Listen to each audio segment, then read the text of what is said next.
Bien, nous voici pour notre seconde étude, second message concernant la parole de Dieu. Et ce matin, nous allons poursuivre notre message sur la création de Dieu. Alors, la semaine dernière, nous avons eu notre premier message qui nous a surtout servi d'introduction pour ce que nous allons voir aujourd'hui et ce que Dieu voulant, nous allons voir la semaine prochaine et certainement la semaine encore d'après. Je vous invite à ouvrir vos Bibles dans le premier livre écrit par Moïse dans la Bible, c'est-à-dire, enfin le premier que vous trouvez en tout cas dans votre Bible, Genèse, chapitre 1. Genèse, chapitre 1. Nous allons lire le verset 1, ensuite nous lirons le verset 31, et ensuite nous irons au chapitre 2 lire le verset 4. Ne vous inquiétez pas, je vais tout vous redonner. Genèse, chapitre 1, verset 1. Au commencement, Dieu créa les cieux et la terre. Et Dieu vit tout ce qu'il avait fait, et voici, c'était très bon. Verset 31. Et il eut un soir, alors je reprends le verset 31, et Dieu vit tout ce qu'il avait fait, et voici c'était très bon, et il eut un soir, et il eut un matin, ce fut le 6e jour. Chapitre 2, verset 4. Telles sont les origines des cieux et de la terre, quand ils furent créés, lorsque l'Éternel Dieu fit la terre et les cieux. Donc, voici 3 versets avec lesquels nous allons poursuivre sur le thème de la création. Donc, comme promis, il y a un petit diaporama qui va passer, ça vous donnera un petit peu des idées sur de qui on parle, de ce que nous allons voir. Verset 31. Dieu vit tout ce qu'il avait fait, et voici, c'était très bon. Chapitre 2, verset 4. Telles sont les origines des cieux et de la terre quand ils furent créés, lorsque l'Éternel Dieu fit la terre et les cieux. Alors, comme on l'a vu la semaine dernière, en tant que chrétiens, nous aussi, nous pouvons affirmer que tout ce que Dieu a créé, il l'a créé parfaitement. C'est d'ailleurs ce que nous lisons dans le verset 31, quand nous lisons « Et voici, c'était très bon ». Alors, très bon à quel point? Pour en prendre pleinement conscience, si toutefois cela était encore nécessaire pour nous, écoutez encore quelques paroles de scientifiques non chrétiens qui, par leurs conclusions, affirment eux-mêmes, même sans le dire directement, que Dieu est le créateur. Donc vous avez la photo là d'un homme qui s'appelle Jean Guiton. Jean Guiton. Et ce scientifique non chrétien affirme ceci. Il dit: par quelle étrange coïncidence la taille d'un homme est-elle égale au rayon de la Terre multiplié par celui d'un atome? Je vois des yeux qui font comme ça. Ne vous inquiétez pas, je répète quand même ce qu'il a dit. Il dit: par quelle étrange coïncidence la taille d'un homme, la taille moyenne, est-elle égale au rayon de la Terre multiplié par celui d'un atome? Donc si vous prenez le rayon de la Terre et le rayon multiplié par le rayon d'un atome, vous avez en moyenne la taille d'un homme. Ensuite, il dit encore: pourquoi de la même manière la masse d'un être humain est-elle égale à la masse de la Terre multipliée par la masse d'un atome? Par ces questions, vous allez certainement pas retenir, mais c'est pas grave. Ce que je veux que vous reteniez, ce qu'on a pu voir la semaine dernière, ce que nous allons voir aujourd'hui, c'est que les scientifiques, pour la plupart non chrétiens, affirment des choses. En fait, ils sont en train de dire, il y a forcément un créateur quelque part derrière, sans le dire ouvertement. Donc, par ces questions, Jean Guiton venait intriguer un peu plus le monde scientifique qui se posait déjà un grand nombre de questions concernant ce que les scientifiques appellent des violentes coïncidences. C'est-à-dire, dans le monde scientifique, il y a tellement de choses qu'ils ne peuvent pas expliquer, qu'ils sont obligés de dire, mais ça a forcément dû être créé par quelqu'un ou par quelque chose, sans jamais dire Dieu. Donc, ils disent qu'ils ont déjà un grand nombre de questions concernant des violentes coïncidences qui semblent exister entre certaines grandeurs que l'on trouve dans l'univers jusqu'à lui donner un sens. Ça, c'est le monde scientifique qui dit ça toujours. En effet, les scientifiques non chrétiens ne peuvent pas rester indifférents à toutes ces coïncidences miraculeuses qui existent. Et je vais vous dire d'ailleurs, ce n'est pas que le monde scientifique qui ne peut pas rester indifférent. Même nous, si nous ne sommes pas scientifiques, comme moi, on ne peut que rester stupéfait devant la grandeur et la complexité de l'univers. Ils disent, les scientifiques disent que dans ces coïncidences miraculeuses qui existent, toutes, sans exception, montrent que si les conditions initiales avaient été un tant soit peu différentes, l'homme, la vie, l'univers n'aurait jamais existé. Mais les scientifiques affirment encore autre chose. Ils disent, a priori, ni la Terre ni l'homme ne sont au centre de l'immense univers, et pourtant, tout semble ajusté, comme si le cosmos tout entier, de l'atome à l'étoile, avait exactement les propriétés pour que l'homme puisse faire son apparition. En fait, les scientifiques sont tout simplement en train de dire, mais en fait, c'est étrange parce qu'on dirait que tout a été programmé, préparé, ajusté pour que justement on puisse être ici, aujourd'hui.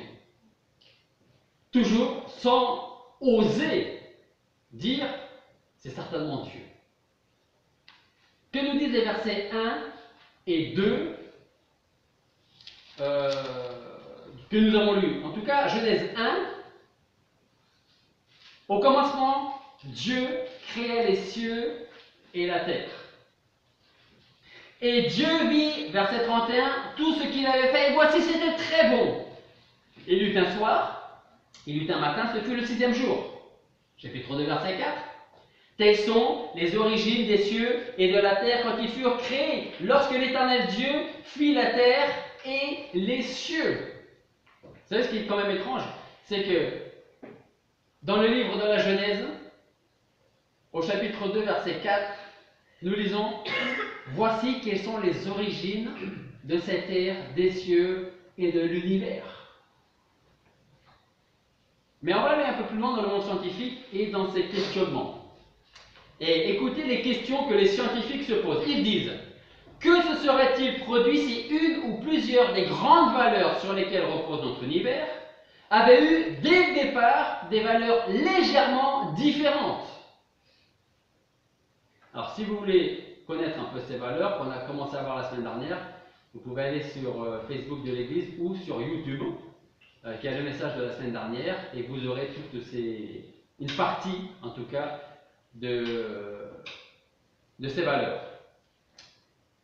Donc, les scientifiques poursuivent avec un exemple. Ils disent, les architectes le savent bien, pour ne pas s'effondrer, leurs constructions doivent être rigoureuses, géométriques, exactes. Or, tout se passe justement comme si l'univers tout entier était lui aussi soumis à une contrainte d'exactitude. On imagine mal un cosmos indécis. C'est ce que les scientifiques nous disent toujours. Que nous dit Dieu de sa création? Et voici, c'était très bon. Voici les origines des cieux et de la terre quand je les ai créés, lorsque j'ai fait la terre et les cieux. Notre Dieu est parfait. Il est donc normal et logique que toute sa création le soit aussi. Alors on va encore poursuivre un petit peu, en tout cas cette semaine. dans le monde scientifique.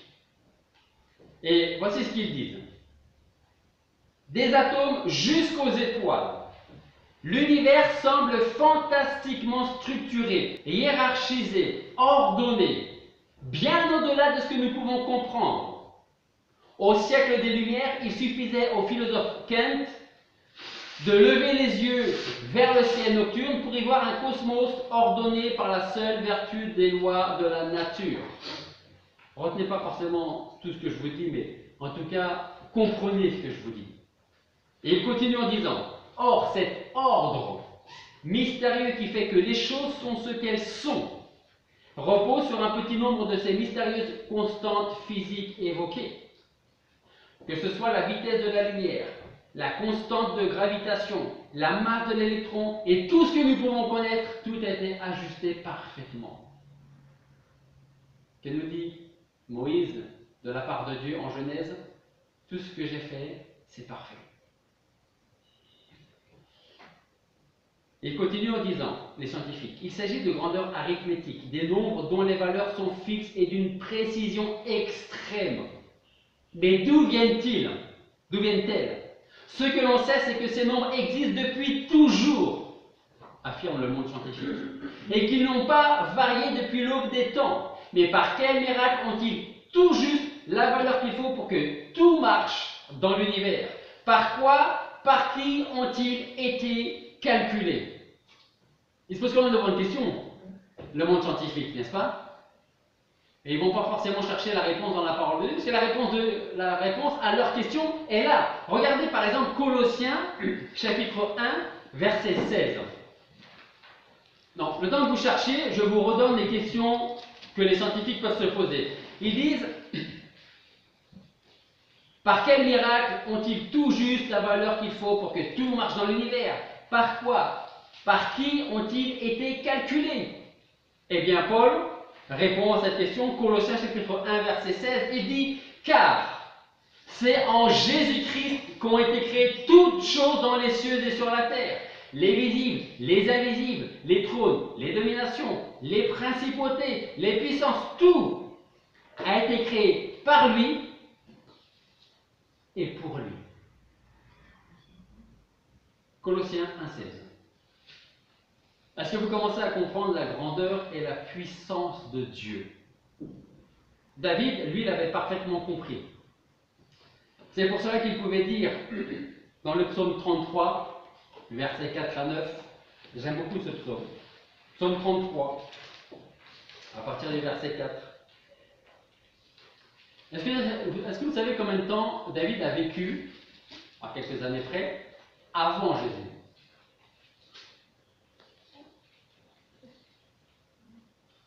Mille ans, on arrondit. David a vécu 1000 ans avant la venue de Jésus-Christ ici-bas. De Jésus à aujourd'hui, un peu plus de 2000 ans. Donc, il y a déjà plus de 3000 ans que David avait compris la création de Dieu et il l'avait accepté. Et voici ce qu'il dit, David. Il dit, car la parole de l'Éternel est droite et toute son œuvre est faite avec fidélité. Il aime la justice et l'équité. La terre est pleine de la bonté de l'Éternel. Et écoutez ce qu'il dit. Il dit, les cieux ont été faits par la parole de l'Éternel et toute leur armée par le souffle de sa bouche. Il amasse les eaux de la mer comme en un monceau. Il met les flots dans des réservoirs. Que toute la terre craigne l'Éternel. Que tous les habitants du monde le redoutent. Et j'aime beaucoup la fin du verset 9 qui dit, car il parle et la chose existe. Il commande et elle paraît. Il parle et la chose existe. Il commande et elle paraît. Quand Dieu décida de créer l'univers et tout ce qui s'y trouve, il n'a eu qu'à ouvrir la bouche, prononcer quelques mots pour créer ce qu'il désirait. Est-ce que vous savez à quelle vitesse avance la lumière? Quelle est la vitesse de la lumière?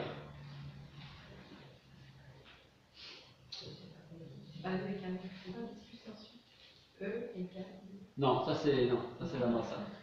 300 000 km secondes. En fait, c'est 299 millions quelques mille. On arrondit 300 000 km secondes. Ça veut dire quoi? Ça veut dire que la lumière peut faire 7 fois le tour de la Terre en combien de temps? Une seconde. En une seconde, la lumière peut faire 7 fois le tour de la Terre. Le jour où Dieu a décidé de créer la lumière, il a ouvert la bouche et la lumière est sortie de sa bouche à 300 000 km secondes et elle n'a jamais changé de vitesse. Jamais depuis la création de la lumière. Qui a créé ça? La parole de Dieu. Alors, quelques questions se posent.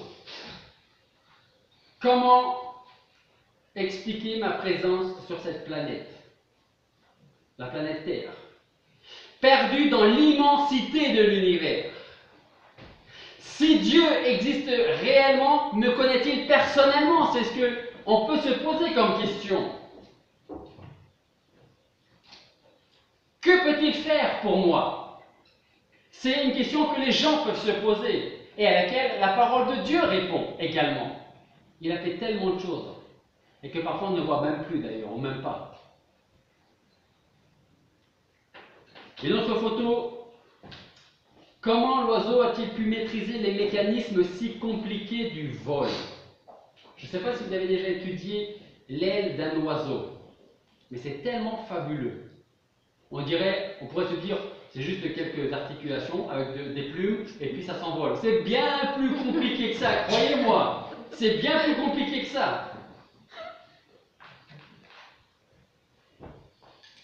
D'ailleurs, je vais vous sortir une petite anecdote, qui n'est pas une anecdote, ou qu'il était certainement remarqué. Je pense que depuis qu'un scientifique, je ne sais plus comment il s'appelle, mais depuis qu'un scientifique a dit ça, je pense qu'ils ont dû revoir la chose quand même. Et je l'ai entendu, c'était une interview à la télévision, il y a quelques années, où il disait « Maintenant, on sait comment sont apparus les oiseaux ».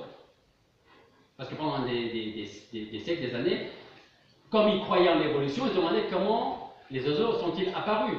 Eh bien, il y a quand même un scientifique qui a dit les dinosaures les plus petits, comme ils étaient les premières proies des plus gros dinosaures, à force, avec l'évolution, à force de courir de plus en plus vite pour échapper aux plus gros, ils ont réussi avec l'évolution, mais c'est toujours avec l'évolution, que des ailes petit à petit leur sont poussées et se sont devenus des oiseaux.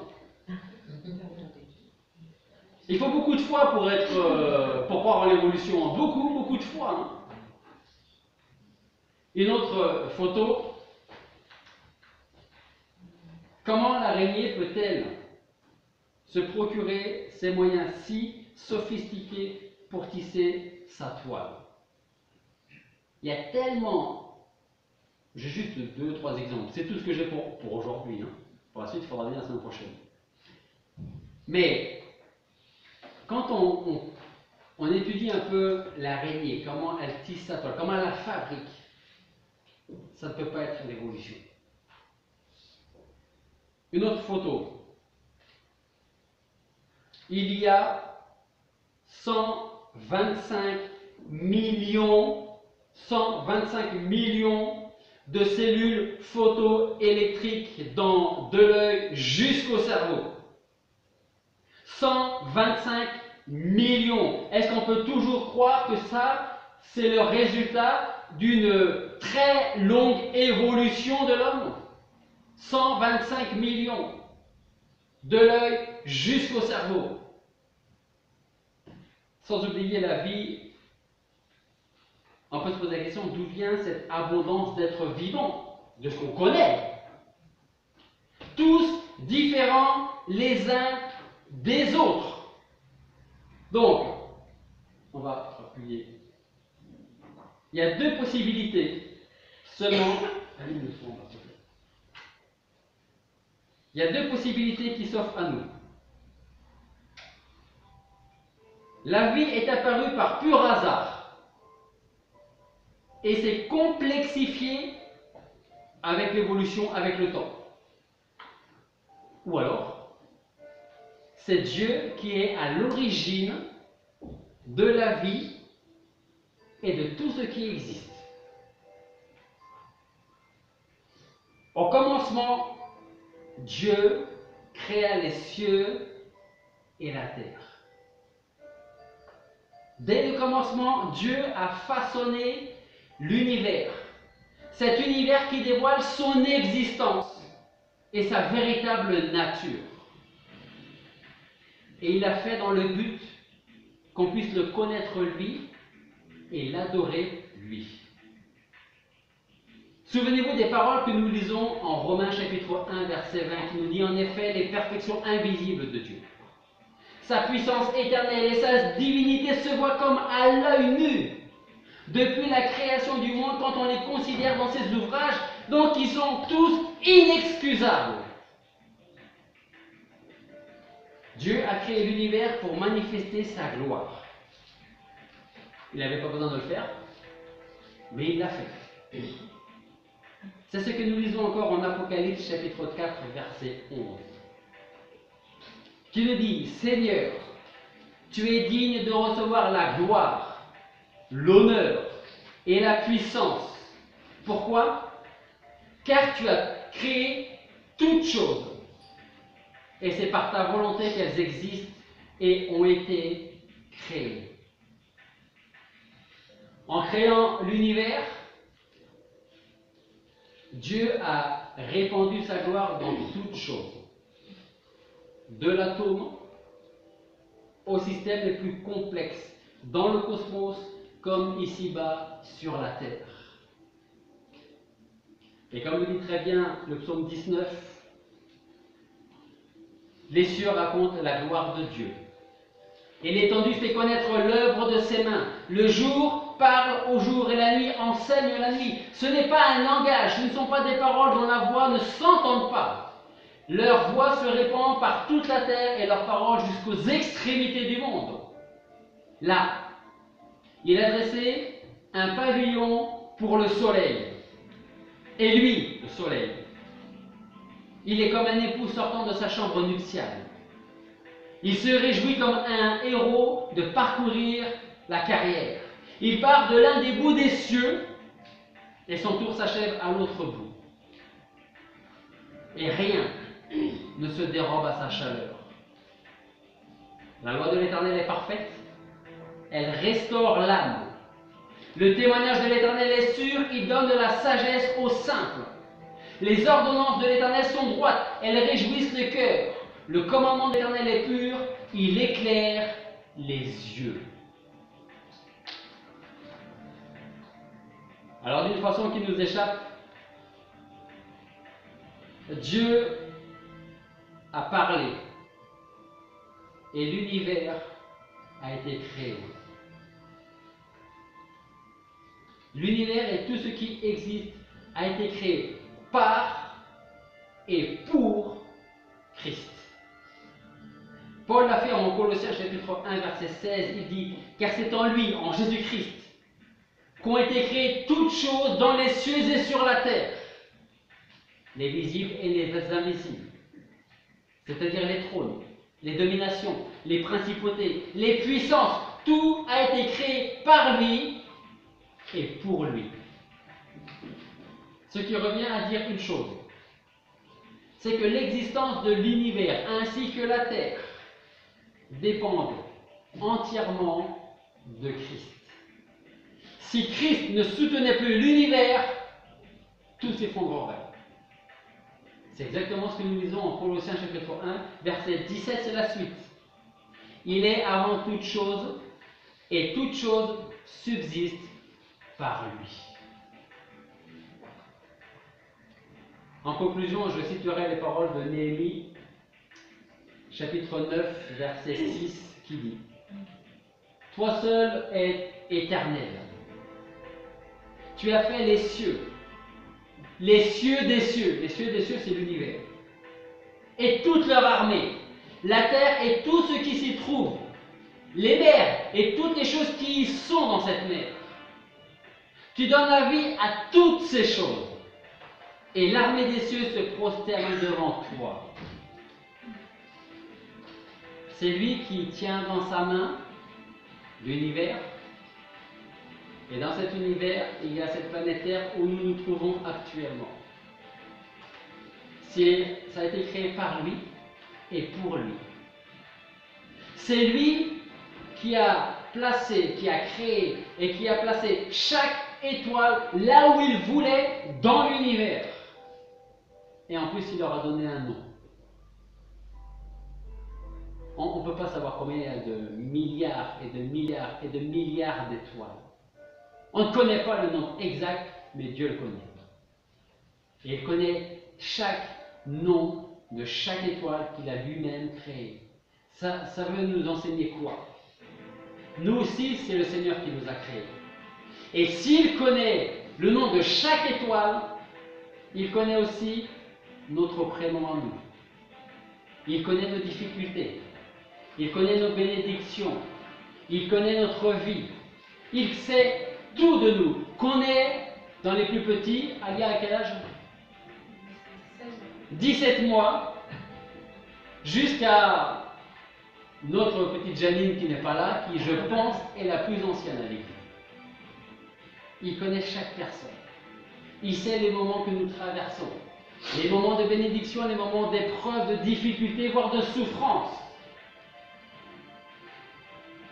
Il est capable de donner à manger aux plus petits des oiseaux, de s'occuper des plus petits animaux.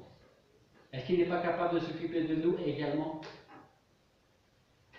En conclusion, donc, je veux vous relire Néhémie 9,6 qui dit: Toi seul est l'Éternel, tu as fait les cieux des cieux et toute leur armée, la terre et tout ce qui est, les mers et toutes les choses qui y sont. Tu donnes la vie à toutes ces choses et l'armée des cieux se prosterne devant toi. Dieu voulant, la semaine prochaine, nous parlerons des découvertes faites par les scientifiques à travers les siècles. Et nous découvrirons ces mêmes découvertes dans la parole de Dieu. Parce que Dieu nous les avait révélées dans sa parole depuis bien plus longtemps encore. On a parlé dans le psaume 19 que le soleil part d'un bout et va jusqu'à l'autre bout. La rotation. Il n'y a pas très longtemps dans l'échelle de l'homme qu'on a su ce que le soleil faisait, qu'il partait d'un bout et qu'il allait à l'autre bout. Avant, on pensait que la Terre était plate. Mais la parole de Dieu nous dit qu'elle n'était pas plate, la Terre, elle était ronde.